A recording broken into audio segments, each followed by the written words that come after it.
오늘은 9월 다섯째 주 9월 29일 주일의 아침입니다. 오늘 예배 참여하신 모든 주의 지체들을 축복합니다. 올해 1월부터 시작한 공관 복음 강해는 벌써 39번째를 맞이하고 있죠. 오늘의 본문의 말씀은 누가복음 19장 1절로 10절입니다. 함께 합독하실 본문으로 누가복음 19장 8절로 10절까지만 합독하도록 하겠습니다. 읽으실 때는 성경의 의미를 생각하면서 천천히 읽는 것이 좋습니다.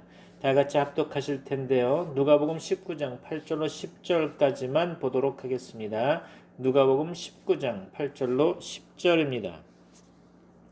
삭개오가 서서 주께 여짜오되 주여 보시옵소서 내 소유의 절반을 가난한 자들에게 주겠사오며 만일 누구의 것을 속여 빼앗은 일이 있으면 네 갑절이나 갚겠나이다. 예수께서 이르시되 오늘 구원이 이 집에 이르렀으니 이 사람도 아브라함의 자손이미로다. 인자가 온 것은 잃어버린 자를 찾아 구원하려 함이니라. 아멘. 오늘 예배 참여하신 여러분을 축복합니다. 오늘은 누가복음 19장의 말씀을 살펴보면서 마태복음 19장의 부자 청년과 오늘 본문에 언급된 삭개오의 신앙을 비교해 보려고 합니다. 오늘 이 시간 하나님께서 우리에게 말씀하시는 바를 깨닫고 우리의 삶에 적용되기를 축원합니다. 9월 첫 주 우리는 마태복음 19장을 묵상하면서 부자 청년에 대해 생각해 보았죠. 기억은 안 나실 것입니다. 그래도 우리에겐 유튜브가 있죠. 다시 한번 들어보면서 깊은 묵상의 시간이 되기를 바랍니다. 부자 청년은 율법주의자였죠. 행위로 구원을 얻으려고 하는 사람이었습니다. 그래서 예수님 앞에서 교만하게 질문을 했죠. 율법의 10계명을 모두 지켰다고 자신하면서 예수님께 무엇을 더 해야 영생을 얻는지 질문했습니다. 그러나 오늘 살펴볼 삭개오는 죄인이라고 고백했죠. 복음을 듣고 구원받은 자입니다. 우리가 율법주의 신앙을 가지고 있어서는 구원에 이를 수 없을 것입니다. 삭개오처럼 예수님을 믿음으로 구원을 얻어야 하는 거죠. 겸손히 주님만 바라보고 나가야 하는 것입니다. 자신이 죄인이라는 사실을 고백해야 하죠. 이 시간 우리가 율법주의 신앙자인 부자 청년과 복음을 듣고 구원받은 삭개오의 신앙 비교를 통해서 우리의 신앙을 점검하고 새롭게 도전하시는 여러분 되시기를 바랍니다. 오늘은 부자 청년과 삭개오에 대해 신앙을 비교해 보고자 합니다. 부자 청년은 예수님께 찾아와 영생에 관해 질문했죠. 부자 청년은 자신이 어떤 선한 일을 해야만 영생을 얻을 수 있는지를 예수님께 질문한 것입니다. 이 시간 우리가 부자 청년과 삭개오의 신앙을 비교하는 가운데 우리의 신앙이 점검되기를 바랍니다. 부자 청년은 율법에 빠져있는 율법주의 신앙을 가진 사람이라면 삭개오는 죄인 가운데 있었지만 예수님을 만나 복음의 신앙으로 돌아선 사람이라는 것을 우리는 알고 있습니다. 그럼 부자 청년과 삭개오가 다른 점은 무엇이며 그리고 그것이 우리에게 어떠한 의미가 있는지 살펴보고자 합니다. 여러분에게 성령의 강권적인 역사하심으로 깨닫는 시간이 되기를 바랍니다. 첫째, 부자 청년은 자신이 예수님을 찾아왔고 삭개오는 예수님이 찾아오셨습니다. 우리는 흔히 기독교는 인간이 하나님을 찾아가는 것이 아니라 하나님이 인간을 찾아오시는 것이라고 말하고 있죠. 여기서 부자 청년은 예수님을 찾아왔고 삭개오는 예수님이 찾아오셨습니다. 그럼 우리는 어떠한 신앙을 가지고 있습니까? 우리가 하나님을 찾아가려고 노력하고 있는 것은 아닙니까? 하나님이 죄인인 우리에게 찾아오셔서 구원의 은혜를 주셨다고 믿습니까? 마태복음 19장 16절 봅니다. 어떤 사람이 주께 와서 이르되 선생님이여 내가 무슨 선한 일을 하여야 영생을 얻으리이까? 부자 청년이 주님께 와서 말하기를 선생님이여 내가 무슨 선한 일을 해야 영생을 얻을 수 있습니까? 라고 질문하고 있죠. 부자 청년은 율법주의자였습니다. 자신이 선한 행실을 하여 영생을 얻으려고 하는 거죠. 자신이 예수님을 찾아와서 영생을 얻으려고 하는데 과연 영생을 얻을 수 있는 것인지 질문해 보는 것입니다. 아무래도 자신의 선한 행실을 자랑하고 싶었는지도 모르죠. 부자 청년은 예수님을 향하여 다가왔습니다. 예수님 가까이 접근하여 말하면서 자신이 지금까지 궁금해하던 영생에 관하여 예수님께 동의를 얻고자 했던 거죠. 현재 자신은 선한 행실을 하면서 영생을 얻을 수 있다는 자신감이 있었습니다. 그래서 예수님께 동의를 얻어 보려는 마음으로 어떻게 해야 영생을 얻을 수 있느냐고 질문하고 있는 거죠. 사용된 문법 구조상 능동태를 사용하고 있음으로 말미암아 자신이 영생을 얻기 위해 주님을 찾아온 것으로 볼 수 있습니다. 죄인은 하나님을 직접 찾아갈 수 없습니다. 영생을 얻기 위해서는 예수 그리스도가 찾아오셔야 하는 거죠. 이렇게 율법주의자들은 교만하게 자신이 원죄를 해결할 수 있다는 생각으로 예수님을 직접 찾아가게 되죠. 이것도 하나님의 계획이라는 것을 말씀하고 있는 것으로 보여집니다. 그 이유가 문법적으로 과거 시제를 사용하고 있기 때문인데요. 자신의 의로 예수님께 나아가니 영생을 얻을 수가 없는 것입니다. 인간은 스스로 하나님께 나아갈 수 없기 때문이죠. 우리는 창세전부터 예수 그리스도 안에 있었습니다. 그렇기 때문에 예수 그리스도 안에 있다면 우리는 구원을 얻을 수가 있는 거죠. 구원의 확신만 있다고 구원을 얻는 것은 아닙니다. 그것은 거짓 확신일 수 있기 때문이죠. 구원은 우리의 느낌이나 감정으로 또한 확신으로 알 수 있는 것이 아닙니다. 그러기에 우리의 삶의 모든 시간을 구원을 이루는 데 사용해야 하는 거죠. 마지막 날에 우리가 하늘 보좌 앞에서 구원을 확인할 수 있는 것입니다. 그럼 삭개오는 어떻습니까? 예수님께서 여리고에 있는 삭개오를 찾아오셨습니다. 누가복음 19장 1절로 2절 볼까요? 예수께서 여리고로 들어가 지나가시더라. 삭개오라 이름하는 자가 있으니 세리장이요 또한 부자라. 그렇죠. 예수님께서 여리고로 들어가셨을 때 이곳에 삭개오라 이름하는 세리장이 있었던 거죠. 이 사람도 부자라고 성경은 기록하고 있습니다. 예수님이 여리고로 들어가신 목적은 삭개오를 만나기 위함이겠죠. 예수님이 가신 장소를 보면 우연은 없습니다. 항상 구원의 목적이 있는 거죠. 그리고 하나님의 일정표대로 움직이셨음을 알 수 있습니다. 구원받을 자를 그냥 지나치는 법이 없으시죠. 예수님께서는 여리고를 향하여 지나가고 있었습니다. 이때 여리고에는 많은 사람들이 있었지만 예수님께서는 삭개오를 만나러 여리고로 들어가고 계신 것이죠. 이렇게 예수님은 죄인을 만나러 친히 찾아가고 있는 것입니다. 이것을 볼 때 삭개오는 선택받은 자가 틀림없죠. 현재 삭개오의 모습은 죄인의 모습을 하고 있지만 예수님께서 직접 찾아오셔서 구원을 주시고자 하는 것입니다. 그 이유가 본문에서는 문법적으로 과거 시제를 사용하고 있기 때문에 이는 부자 청년이 과거 시제로 자신이 직접 자신의 행위로 예수님을 찾아오지만 삭개오는 과거 시제로 이미 예수님께서 찾아오실 것이 하나님의 계획이었다는 것을 말씀하려는 의도가 본문엔 담겨 있는 것입니다. 그렇다면 우리는 어떻습니까? 율법주의자인 부자 청년처럼 자신의 선한 행실로 영생을 얻으려고 예수님을 열심히 찾아가고 있습니까? 또한 그 예수님 앞에서 자신의 의를 드러내면서 구원에 대해 확신하고 있는 것은 아닙니까? 아니면 우리가 죄인이기에 도저히 예수님 앞에 나아갈 수 없는데 예수님이 우리를 발견하시고 찾아오셔서 구원의 은혜를 베풀었다고 고백하고 계십니까?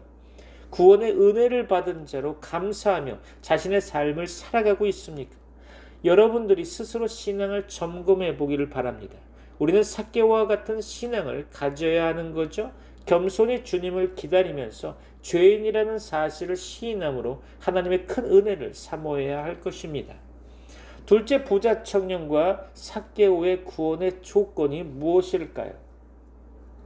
부자 청년은 율법을 지킴으로 영생을 얻으려고 했고 삭개오는 예수님을 영접함으로 구원을 얻게 되었죠.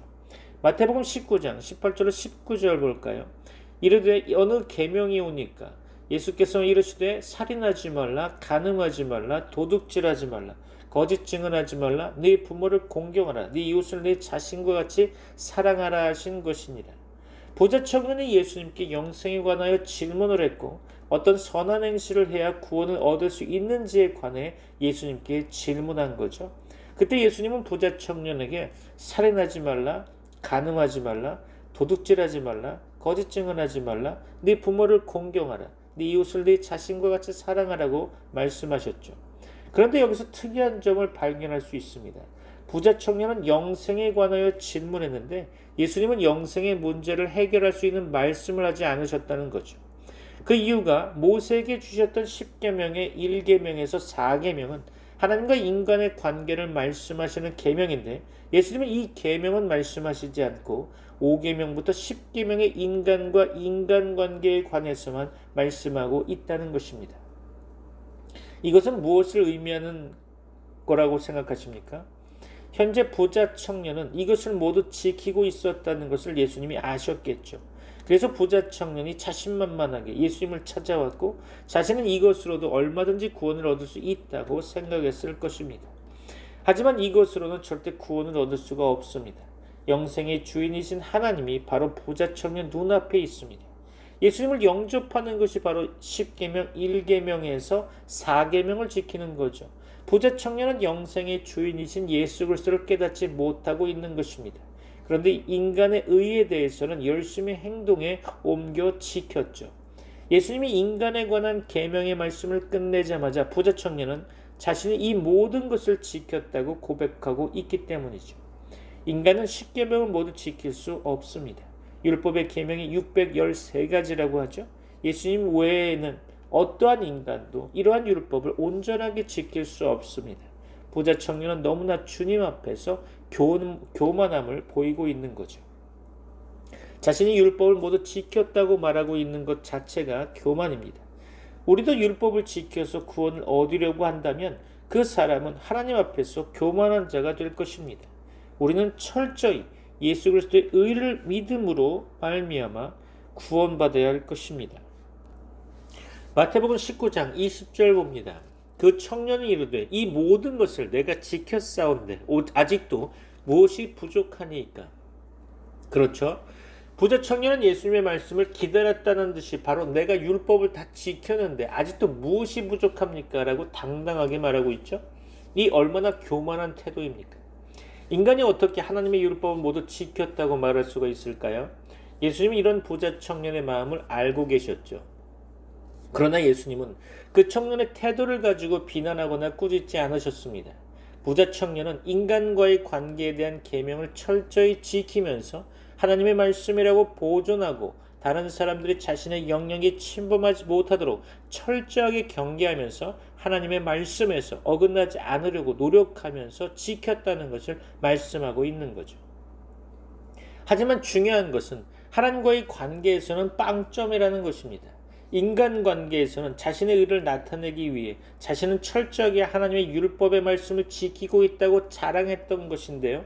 문법적 형태를 보면 이것은 열심히 인간과의 관계의 율법을 지키면 지킬수록 자신의 의가 나타나고 자신의 자랑이 나타나며 자신의 마음이 뿌듯해지는 것을 말하고 있죠.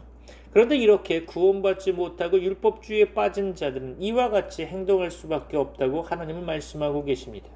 그 이유가 문법적인 형태를 보면 알 수 있는데요. 혹 우리 중에도 부자 청년처럼 하나님과의 관계는 무시한 채 인간과의 관계만 치중해서 자신의 율법의 의를 나타내는 믿음 생활을 하시는 분이 있을까요? 이 시간 예수 그리스도의 구원의 복음 말씀 안으로 들어오시기 바랍니다. 누가복음 19장 5절로 6절 봅니다. 예수께서 그곳에 이르사 쳐다보시고 이르시되 삭개오야 속히 내려오라. 내가 오늘 네 집에 유하여야 하겠다 하시니 급히 내려와 즐거워하며 영접하거늘. 그렇죠. 그럼 삭개오의 모습은 어떠했을까요? 예수님께서 삭개오를 쳐다보시고 돌 무화과 나무에서 내려오라고 합니다. 오늘 내가 너희 집에 머물러야 하겠다고 말씀하시는 거죠. 그랬더니 삭개오는 급히 내려와서 즐거워하며 예수님을 영접합니다. 우리는 삭개오와 같은 믿음과 신앙을 가져야 하겠죠. 주님이 오라고 할 때 즉시 내려가 주님을 영접하는 신앙이 되어야 할 것입니다. 삭개오는 예수님의 말씀에 기뻐하고 즐거워하면서 즉시 나무에서 내려와 예수님을 영접하고 있습니다. 예수님을 자신의 집으로 맞이하는 것은 자기의 인생에서 최고의 특권이라고 생각했을 것입니다. 그래서 주님을 기쁨으로 환영하면서 자신의 집으로 모시고 있는 거죠. 죄인인 삭개오가 예수님을 집으로 모시는 것은 하나님의 계획이 있었다는 것을 말씀하고 있습니다. 그 이유가 바로 문법적 시제를 통해 우리는 알 수 있죠. 부자 청년은 과거 시제로 율법을 지키게 되는 것이고 삭개오는 과거 시제로 예수님을 영접하게 됩니다. 삭개오는 예수님을 만나기 전에는 죄인이었죠. 당시 세리장은 사람들이 부정하다고 쳐다보지도 않았던 사람들입니다. 자신의 행위로는 죄만 짓고 있었던 죄인인 거죠.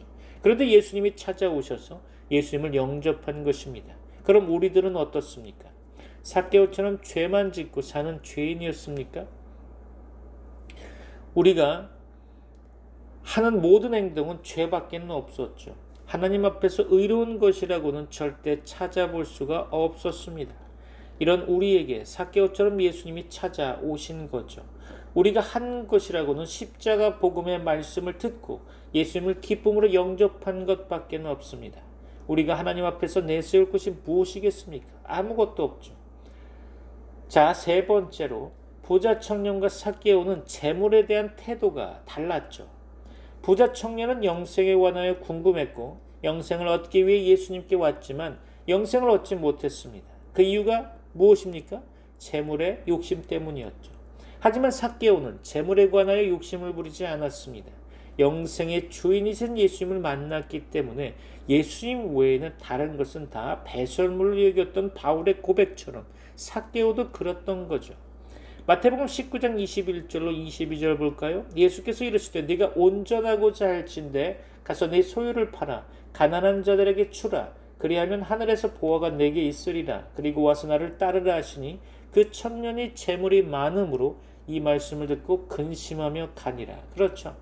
예수님께서는 부자 청년에게 말씀하시면서 영생을 얻을 수 있는 해답을 제시하고 있습니다. 네가 온전하고자 할진대 가서 네 소유를 팔아 가난한 자들에게 주라.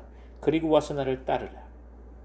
그런데 부자 청년은 재물이 많음으로 인해 주님의 말씀을 듣고 근심하면서 갔다고 성경은 기록하고 있죠. 부자 청년은 예수님의 말씀을 듣고 고민하기 시작합니다. 자신의 재물 때문에 고민이 생겼고 재물과 예수님 사이에 선택을 해야 하는 엄청난 고통의 시간이 다가온 거죠. 결론은 재물을 선택하게 됩니다. 영생을 포기하고 영생의 주인이신 예수님을 버리고 떠나가게 되는 거죠. 그런데 이런 부자 청년과 같은 율법주의자들은 이렇게 할 수밖에 없다는 것을 말씀하고 있습니다. 문법적 시제가 과거라는 것을 통해 우리는 짐작해 볼 수 있죠. 율법에 매여 있는 자들은 율법에 매여 있기 때문에 하나님께 선택받지 못했기에 결국은 예수님을 버리고 세상으로 돌아가게 됩니다. 재물에 대한 욕심이 영생을 포기하게 만드는 거죠. 현재를 살아가는 우리들에게 적용한다면 그럼 우리들은 어떻습니까? 우리는 어떠할까요? 영생의 주인이신 예수 그리스도가 현재 이곳에 있음에도 세상의 재물 유혹 때문에 십자가 복음의 말씀을 버리고 돌아갈 것입니까? 현재 물질에 고통이 있다고 해서 예수님을 버리실 것입니까? 우리들은 그럴 수가 없죠. 영생의 주인이신 예수 그리스도를 만났기 때문입니다. 혹 이 자리에 또는 이 유튜브 영상을 듣고 있는 모든 분들에게 예수님을 만나지 못한 분이 있다면 오늘 시간 예수님을 만나는 시간 되기를 원합니다. 예수님의 구원 초청에 응답하지 못한 분이 혹 있습니까? 예수님을 영접하지 못한 분이 혹 계십니까? 이 시간 예수님의 구원 초청에 응답하시는 여러분 되기를 바랍니다. 구원이 임하는 시간 되기를 주 예수 그리스도의 이름으로 축원합니다. 삭개오의 태도는 어떠했을까요? 누가복음 19장 8절입니다. 삭개오가 서서 주께 여짜오되 주여 보시옵소서 내 소유의 절반을 가난한 자들에게 주겠사오며 만일 누구의 것을 속여 빼앗은 일이 있으면 뇌갑절이나 갚겠나이다. 그렇죠? 삭개오는 예수님을 자신의 집으로 영접하고 복음의 말씀을 듣고 나서 변화가 일어나기 시작합니다. 부자 청년도 돈이 많았지만 삭개오도 돈이 많은 부자였다고 성경은 말씀합니다. 아마도 삭개오가 더 많은 재물을 가지고 있었을지도 모릅니다. 그런데 자신의 소유의 절반을 가난한 자들에게 나누어 주고 만일 누구의 것을 강제로 빼앗은 일이 있다면 4배로 갚아주겠다고 예수님께 고백하고 있습니다. 이것은 뻥이 아닐 것입니다. 진정그 삭개오의 마음일 것입니다. 삭개오는 예수님이 찾아오셔서 영생의 주인이신 주님을 만나게 된 거죠. 복음을 깨닫게 되니까 현재 자신이 가지고 있는 재물은 귀하게 여겨지지 않은 것입니다. 전에는 물질이 최고인 줄 알고 살았지만 영생의 주인이신 예수 그리스도를 만나자마자 삭개오는 변화가 된 거죠. 그래서 물질을 배설물처럼 여길 수 있었던 것입니다. 우리들도 영생의 주인이신 예수 그리스도를 만나니 인생이 달라지는 것이죠. 세상에서 귀하게 생각했던 것들이 무가치하게 생각되는 것입니다. 예수님께서는 삭개오를 향하여 말씀하고 계시죠. 누가복음 19장 10절입니다. 인자가 온 것은 잃어버린 자를 찾아 구원하려 함이니라. 아멘. 그렇죠. 예수님은 인자가 온 것은 잃어버린 자를 찾아서 구원시키려고 오셨다고 말씀하고 있습니다. 영원히 멸망당할 인생을 구원시키기 위해 주님께서 삭개오를 찾아오신 것이죠. 잃어버렸다고 했는데 문법적으로 완료 시제를 사용하면서 완전히 멸망받을 수밖에 없는 인생이었다는 것을 강조하고 있습니다. 우리도 삭개오처럼 멸망받을 인생이었죠. 그런데 주님이 찾아오셔서 구원해 주신 것입니다. 이와 같이 우리들은 보자 청년과 삭개오의 신앙을 비교하게 되므로 우리는 과연 어떤 신앙생활을 하며 지금까지 살아왔는지를 깨달을 수가 있을 것입니다. 아직도 내가 영생의 주인이신 예수님을 보자 청년처럼 찾고 있습니까? 그러면 평생을 찾아다녀도 찾을 수가 없을 것입니다. 죄인은 영생의 주인이신 예수님을 찾지 못하기 때문이죠. 예수님이 찾을 수 있는 길을 열어주실 때 찾을 수가 있는 것입니다.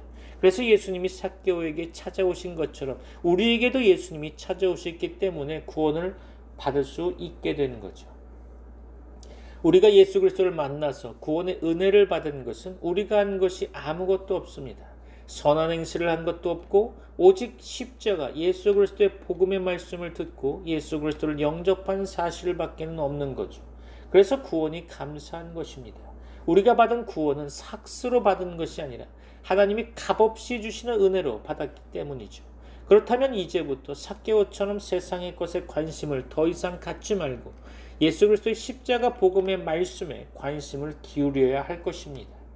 삭개오는 복음을 접하고 즉시 자신의 재산을 처분하여 가난한 자들에게 나누어 주고 예수님을 따랐을 것입니다. 우리도 주님의 복음의 말씀을 깨달았으니 세상의 물질과 권력을 배설물로 여기고 오직 예수 그리스도의 십자가의 의를 나타내는데 온 힘을 기울여야 할 것입니다. 이것이 하나님께서 원하시는 일이기 때문이죠.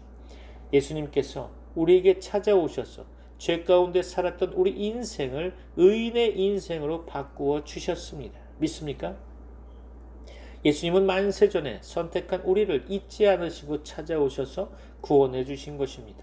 이제는 우리가 구원을 얻었으니 예수 그리스도의 삶을 살아야 하는 거죠. 예수 그리스도의 삶을 살아야 할 것입니다. 오직 주님만을 높이고 주님을 따라가는 신앙인이 되어야 할 것입니다. 이제부터 부자 청년의 신앙이 아니라 삭개오의 신앙을 가지고 복음을 사모하는 저와 여러분이 되시기를 주님의 이름으로 축원합니다. 기도하시겠습니다. 이제는 우리 주 예수 그리스도의 은혜와 하나님의 사랑과 성령님의 교통하심이 트리니티 미라클 교회 모든 권속들과 세계 교회 위에 이제부터 영원까지 함께 있을지어다. 아멘. 하늘에 계신 우리 아버지, 주 이름 거룩히 여김 받으사 주의 나라 임하시며 주의 뜻 이루어지리. 땅에서도 하늘과 같이 주의 기도 주의 사랑 우리에게 날마다 일용할 양식 주시고 주의 기도 주의 은혜 우리 죄를 사하시며 우리를 지키소서.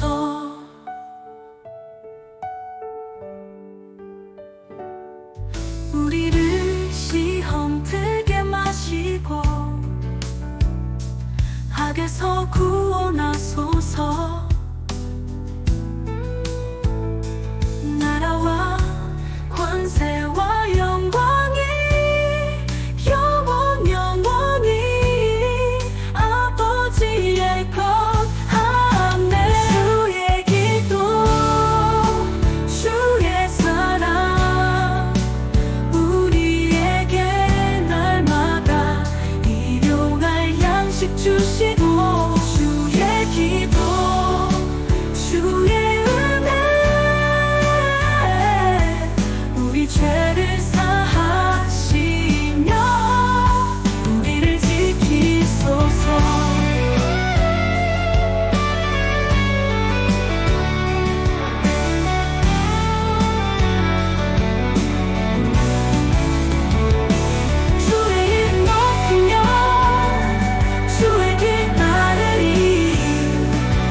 일용할 양식 주시고 주의 기도 주의 사랑 우리에게 날마다 일용할 양식 주시고 주의 기도 주의 은혜 우리 죄를 사하시며